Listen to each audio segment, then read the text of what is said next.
Bonjour à tous et bienvenue dans votre nouvelle rubrique hebdomadaire, la pensée démasquée. Vous connaissez sans doute l'expression « après l'effort, le réconfort ». Mais dites-moi, pensez-vous qu'un réconfort soit possible sans effort préalable? Dans la première paracha que nous lirons ce Shabbat, la paracha de Behar, Dieu donne aux Juifs l'interdiction de prêter avec intérêt. C'est la mitzvah négative de Ribit. Mais au fait, pourquoi la Torah ne veut-elle pas que l'on prête avec intérêt? Où est le problème? C'est une pratique tellement courante de notre société. Eh bien, pour répondre à cette question, j'aimerais vous en poser une autre justement.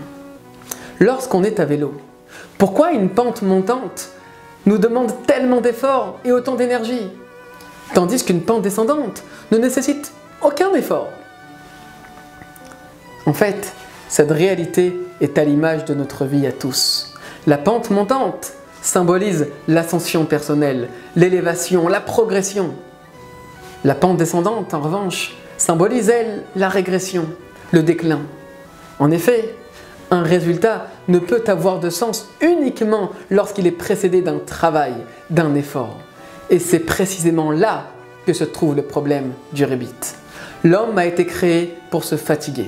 Et pour gagner de l'argent, il faut également travailler, il faut investir. Lorsqu'on prête de l'argent à quelqu'un, cet argent ne nous appartient déjà plus, car il appartient désormais à l'emprunteur, même si bien sûr, il devra rembourser cet argent.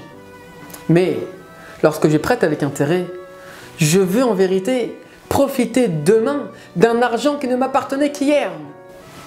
Or, le principe est que pour recevoir, il faut d'abord être capable de donner.